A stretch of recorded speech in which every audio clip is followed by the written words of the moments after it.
E eu falei sobre aquele episódio em que Davi decide trazer a arca que estava na casa de Abinadab e estabelecer no seu centro de governo. A gente conhece bem essa passagem, não vou tomar muito tempo aqui, mas é interessante porque a arca ela permanece na casa de Abinadab por 20 anos. Por 20 anos a casa esteve abrigada em Abinadab.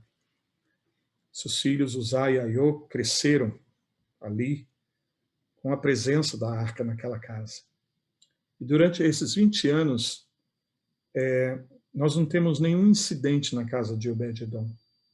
Pelo contrário, o que cada um desses nomes podem trazer como significado representativo, uma vez que o nome hebraico ele fala sobre características, Uzá significa força, Aiô significa fraternidade, e Abinadab, o pai, significa generosidade. Então, quando a presença de Deus está numa casa, quando a presença de Deus está numa família, o estilo de vida que se tem ali é um estilo de vida de generosidade, em função justamente da presença do Senhor, da restauração da presença do Senhor. E isso porque sempre foi o coração de Deus que a família não fosse apenas um fim em si mesmo, mas que a família fosse um ministério, que a família fosse um agente dos céus aqui na terra. A gente vem falando sobre isso, sobre igreja, família, porque sempre foi do coração de Deus que a família fosse representante do governo de Deus aqui na terra. Que a família iria oficializar, administrar os assuntos do reino quando um homem se unisse com a sua esposa, tornando-se ambos uma só carne, e logo constituiriam filhos. E a partir daí eles teriam a responsabilidade de levantar uma geração piedosa, uma geração temente a Deus, compartilhando com eles os ensinamentos, os princípios da palavra. Tudo isso eram os pais que tinham a responsabilidade. O discipulado não começa na igreja. O discipulado começa em casa. O verdadeiro discipulado é familiar, porque é dos pais que tem que vir a instrução. É dos pais que tem que vir a direção, para que os filhos possam, de fato, serem suscitados nos caminhos do Senhor e possam, por gerações, levantar, justos, fiéis, homens e mulheres tementes a Deus. Por isso, Deus trabalha de forma geracional. E tudo nasce a partir dos pais, Tanto que uma das palavras sobre casa que encontramos no hebraico, ou melhor, no grego, no Novo Testamento, é a palavra oikos, que a gente já falou tanto sobre essa palavra. E a palavra oikos é um lugar onde a família se reúne, Mas o sentido mais profundo dessa palavra, oikos é o lugar dos pais. E o sentido é triplo aí, que esse é um lugar da cobertura da autoridade dos pais. Esse é um lugar da provisão dos pais. E esse é um lugar das instruções do pai. Então, o oikos é o lugar dos pais, onde se tem a cobertura em termos de autoridade, para a proteção, para a segurança, para o bom direcionamento, para a boa ordem, mas também a provisão de tudo aquilo que a família precisa, que os filhos precisam, assim como também a questão da instrução. E aí uma coisa muito mais especificamente falando, espiritual, da palavra de Deus. Então, os nossos lares devem se tornar agora, mais do que nunca, um centro de ministério, onde essas três coisas estejam: autoridade, segundo, a provisão, e terceiro, a instrução. E isso nós temos que buscar direto do coração de Deus. Essa é a questão da família sacerdotal agora. Deus quer levantar famílias sacerdotais. Nós não sabemos por quanto tempo essas coisas estarão aí e o que vai ser daqui para frente. Nas nações, todos nós estamos crendo por melhor, estamos orando pelo melhor, estamos buscando de Deus pelo melhor e cremos e declaramos, mas todos nós aqui não sabemos, de fato, já estamos no segundo ano dessa pandemia. E aquilo que parecia que ia amenizar, parece que se intensificou mais ainda. Claro que existem desinformações, contradições, há muitas coisas boas acontecendo, muitas notícias boas, mas também há muitas coisas ruins, muitas coisas estranhas acontecendo. E essas coisas não têm como não nos afetar. Nos afetam, porque nós estamos aí, somos uma sociedade, somos um povo, somos gente, estamos nesse mundo. E, então, tudo isso que está acontecendo nos atinge. Por isso, mais do que nunca agora, a igreja, como templo, como lugar de nos reunirmos, ela perdeu um pouco a sua característica. E isso, como já falei desde o ano passado, foi o nosso desafio, porque nós estávamos acostumados a um cristianismo muito templista, a um relacionamento muito com Deus confinado ao templo e as coisas que acontecem no templo. E a gente precisa agora de um resgate, a gente precisa de uma restauração para dentro do nosso lar, para dentro da nossa casa. E eu gostaria de orientá-los, instruí-los e inspirá-los nessa palavra para que vocês buscassem de Deus, cada um de vocês, e que nós pudéssemos nos comunicar e compartilhar uns com os outros formas e maneiras, ainda que nem todos tenhamos as nossas famílias a mesma fé, servindo ao Senhor, ou estão ali ardentes para Deus, mas cada família que eu estou vendo aqui, cada família, se não quase todos, mas uma parte aqui que não tem hoje a pessoa frequentando firmemente na igreja, são pessoas marcadas por Deus. São pessoas que foram já alcançadas por Deus. Foram pessoas que já vivenciaram algo de Deus na vida delas. Então, são de Deus. Aquele que vem a mim, diz o Senhor, de maneira nenhuma os lançarei fora. Por isso agora é a hora dos pais, mães, esposos, esposas e até os filhos que precisam se colocar na brecha pelos pais, possam buscar Deus para que de fato se restaure aquilo que Deus começou na vida deles. Para que eles ganhem o entendimento desse momento da comunhão do Senhor e sejam renovados na força do Senhor, renovados na comunhão do Senhor, renovados na presença de Deus a partir do nosso lar, a partir da nossa casa, a partir da nossa família. Então, quando o pecado entrou na casa, o pecado entrou na família, fragmentou a identidade. Essa verdadeira identidade foi perdida, essa identidade que teve origem em Deus, aquele que é nomeado como Pai de todas as famílias nos céus e na terra. O Senhor toma pelo seu nome cada família. Deus já tomou pelo nome dele a tua família. Amém? Deus já tomou pelo nome dele a tua família. Então, estou falando aqui com os pais, as mães, mas o Pai maior dessa paternidade que vem sobre tua casa, vem do coração do nosso Abba, vem do coração do nosso Deus, aleluia.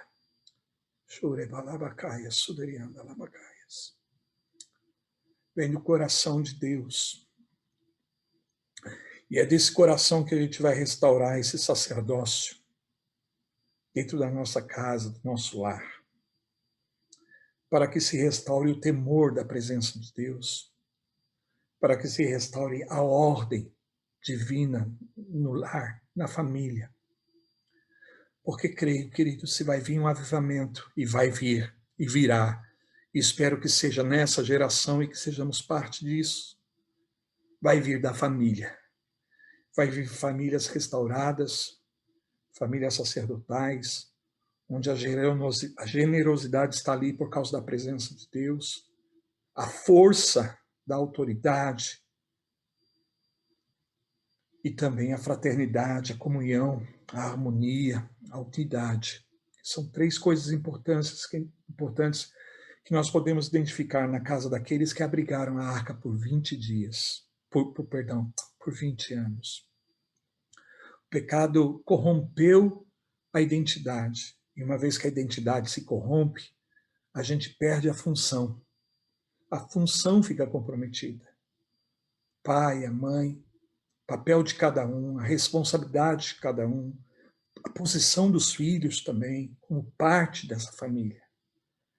Por isso, eu oro por uma restauração da identidade sacerdotal na família, para que, de fato, a gente possa reorientar as nossas funções dentro da ordem estabelecida, dos princípios eternos e imutáveis e invencíveis, inquebrantáveis da palavra do nosso Deus Altíssimo, que está estabelecida nos céus para sempre.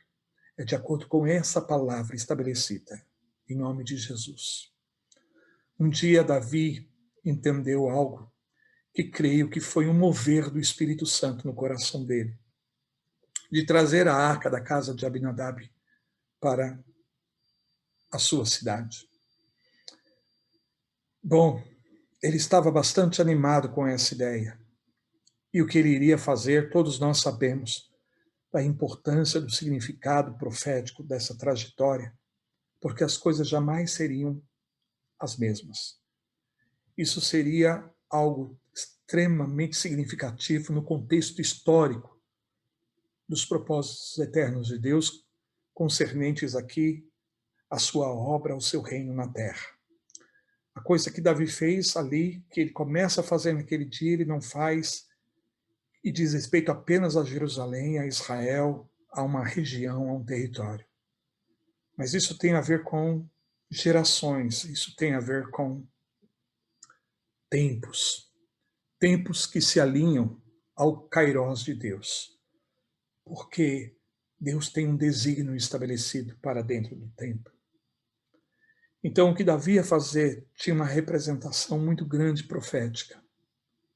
Por isso, não se pode fazer algo na euforia, simplesmente no emocionalismo, ainda que seja algo importante de ser feito, necessário, tem que ser feito, precisa ser feito do jeito certo, tem que ser feito de acordo com a ordem, tem que ser feito de acordo com os princípios. E nesse caso, Davi negligenciou os princípios estabelecidos na ordem divina. E, infelizmente, muitos de nós padecemos, nossas famílias padecem, nossos ministérios padecem, porque queremos, às vezes, fazer as coisas de Deus do nosso jeito, como achamos, como pensamos. Às vezes, procuramos por modelos e padrões que, na verdade, não são frutos da instrução dos princípios da palavra. São mais modismos, mais estratégias humanistas. E foi o que ele fez. E todos nós conhecemos a história e sabemos o resultado disso. Não tem, irmãos, como negligenciar a ordem de Deus e não sofrer consequências. E aquilo que era festa se tornou em pranto. Aquilo que era alegria se transformou em luto. Um dia de profunda tristeza, de decepção, ao ponto de Davi considerar que seria impossível ele trazer a arca de Deus, que não teria formas de trazer a arca de Deus. Deus permite que todas essas coisas aconteçam, não porque Deus quer nos julgar, não porque Deus quer nos punir, mas porque quando transgredimos os seus princípios, quando negligenciamos as suas ordens, nós sofremos perdas, nós sofremos consequências, prejuízos, e é aonde vem o desânimo, aonde vem a decepção, onde às vezes a gente perde a expectativa daquilo que um dia nasceu no nosso coração e que é de Deus e que é para o Senhor e que Deus está nisso sim. Só que Ele pede busque o meu coração, busque as minhas palavras, busque a minha ordem e tudo vai bem, tudo vai dar certo. O propósito vai ser celebrado e consolidado, e os resultados de bênção virão. Porém, quando negligenciamos essa ordem, desrespeitando aquilo que Deus estabelece, a gente sofre muito com isso. E todos nós aqui, de certa forma, temos alguma responsabilidade nisso, no que concerne a nossa casa, a nossa família, diante daquilo que Deus tem nos dado.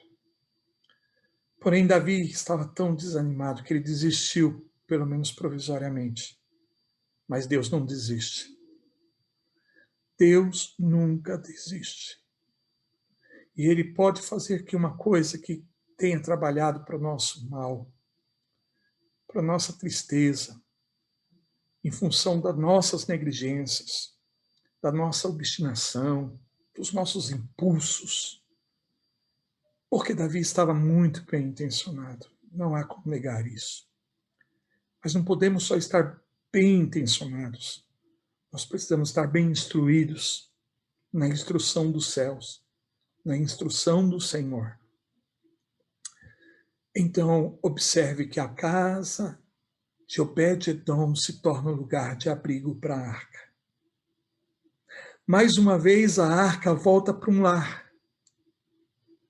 Mais uma vez, ela volta para uma casa. Amém? Esteve 20 anos na casa de Abinadab e estava tudo bem.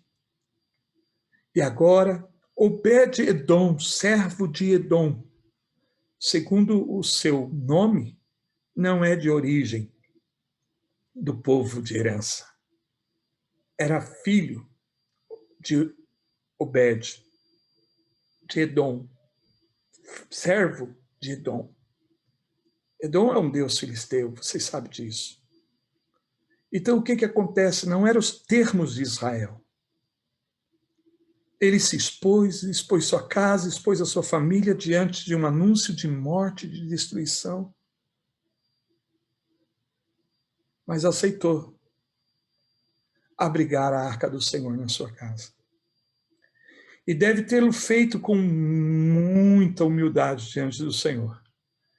E deve ter feito com muito quebrantamento, com muito temor, com muito respeito. Porque o que aconteceu a partir de então, desde o dia em que a arca entra na casa de Obed-edom, deixa muito claro para todos nós que Deus contemplou aquele lar, que Deus contemplou aquela família. E olha, queridos, eu falo sentindo muito a presença do Espírito Santo de Deus.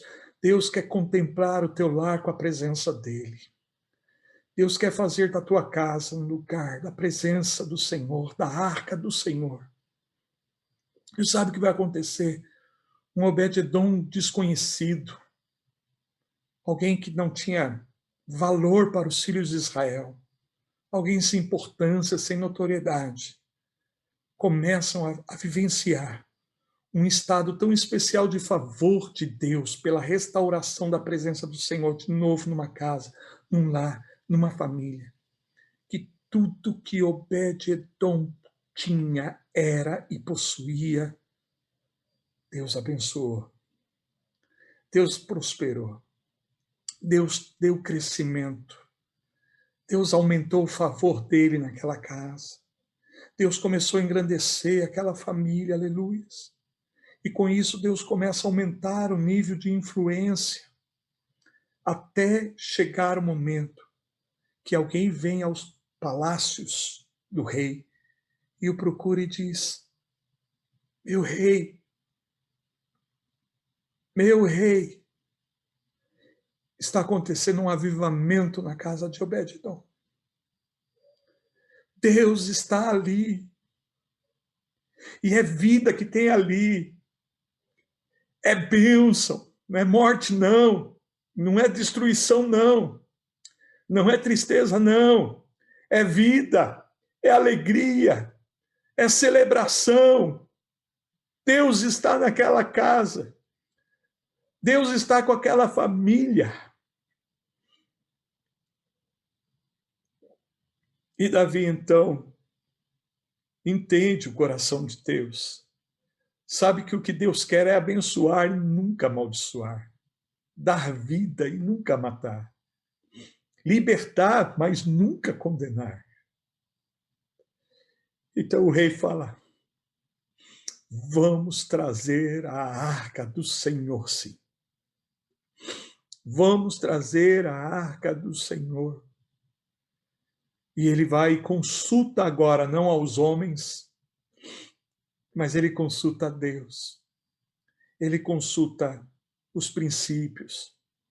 Ele consulta a ordem divina. E o primeiro entendimento que ele ganha é que não são carros, que não são bois, que não são carroças, mas que são os escolhidos. São aqueles que foram nomeados, separados, chamados. Ore Palapacaia. Há um chamado sobre tua casa. Tua casa foi escolhida, aleluia, tua casa foi escolhida.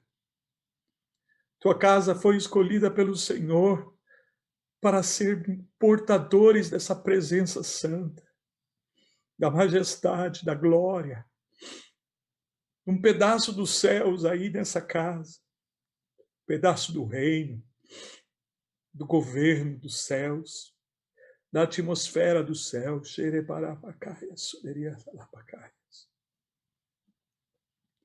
Foram chamados os escolhidos, os designados, eles que são os que, sobre os seus ombros, suportam o peso da glória, suportam o peso da presença, não porque sejamos dignos, não porque sejamos merecedores, mas por causa da sua infinita graça. Ele nos chamou e confiou nos meus ombros e nos teus ombros o lugar para repousar a presença dele. Por isso a Bíblia profetiza que o governo está sobre os seus ombros. O governo está sobre os seus ombros. Ô figura linda dos coatitas. Aqueles que usavam as varas de apoio para poder carregar nos ombros aquilo que era o símbolo maior da presença de Deus entre o seu povo. Deus quer restaurar a presença dele no nosso lar. Deus quer restaurar a arca do Senhor na nossa família. Essa é a palavra que eu quero comunicar a vocês, que Deus encheu meu coração agora, em nome de Jesus. Segunda palavra, segunda ordem. Ele consulta Deus e Deus fala, Deus mostra, Deus ensina, vem a instrução. Ele então decide. Há um alto preço a ser pago aí. Mas o que é a recompensa, comparada a esse preço? Oh, infinitamente melhor. Infinitamente melhor. Vale a pena. Por isso, queridos, esforçai-vos. Estejam firmes no Senhor, como vocês nunca antes tiveram, porque a graça de Deus é poderosa para fortalecê-los em meio a todas essas fraquezas que nós estamos vivenciando, porém, do nosso interior, existe uma expressão de vida que sempre vai vencer a morte. Sempre vai vencer a morte. Há uma expressão de vida. E até quando passarmos pelo vale da sombra e da morte, não vamos temer, porque nós vamos romper o vale da sombra e da morte. Porque a morte, aonde está a tua vitória? Cristo ressuscitou. Pai, eu abençoo os teus filhos. Eu abençoo esses lares sacerdotais. Espírito Santo, seja com cada um de nós agora. Xerebarabacaias, suderiando alabacaias. Espírito Santo, fala com cada um dos teus filhos, com cada um de nós. Restaura a tua presença, Senhor, no nosso lar, na nossa casa, na nossa família. Senhor, leva-nos a compreender a verdadeira identidade que temos como família para o Senhor, Pai. Como pais, como um lar, como esse oikós, aonde a tua presença está aí, Senhor, para abençoar, para dar favor, para que, Senhor, nós sejamos, nossa casa, nossa família, um lugar de inspiração para outras famílias, porque a casa de Obed-edom foi uma inspiração para Davi e para o reino todo de Israel, de que vale a pena abrir um lugar, um espaço para abrigar a tua presença, Senhor. Pai, é nessa força do teu favor operando em função da restauração da tua presença no nosso lar, que nós vamos abençoar as outras famílias, que nós vamos abençoar as outras casas, inspirando-as, motivando-as, encorajando-as, em nome do Senhor Jesus. Porque, infelizmente, Senhor, sabemos que muitas casas estão em luto, muitas casas estão em lutas. Senhor, há coisas agora que estão vindo contra as famílias, e não só é a questão da pandemia, mas de todo o proveito que o diabo tira nesse momento de fragilidade, de insegurança, de instabilidade, para roubar a esperança, assassinar os sonhos. Senhor, remover o fôlego de vida, que não começa apenas, ó Deus, o nosso físico, não, mas começa dentro de nós, o nosso coração, quando a nossa alma se abate, quando nós estamos com o espírito oprimido. Por isso, Senhor, eu oro agora para que todo esse mal que está vindo contra o teu povo, Senhor, porque nos dias da Páscoa a gente sente um ataque, a gente sente uma confrontação, a gente sempre sente uma exposição maior espiritualmente, e isso pode resultar em um desânimo, em um cansaço, em uma fraqueza, uma debilidade, falta de forças, talvez, Senhor, um pouco de desilusão, não sei, porque o inimigo sabe do poder libertador, sabe do que o Senhor é poderoso para fazer, e como o Senhor é grande para salvar, poderoso para libertar. E o inimigo não quer que os teus filhos, não quer que o teu povo seja liberto da opressão, da mentalidade de escravidão, de viverem, Senhor, como escravos e não como verdadeiramente famílias sacerdotais, como homens e mulheres que têm no seu lar a presença santa do Senhor, Pai. Em nome de Jesus Cristo. Por isso, Senhor, nós agora repreendemos a força do inimigo que se levanta contra os nossos lares e contra as nossas vidas. Nós agora repreendemos em nome do Senhor Jesus Cristo e nos apoderamos dessa estação de liberação que o Senhor está trazendo sobre nós, para nos dar força para sair.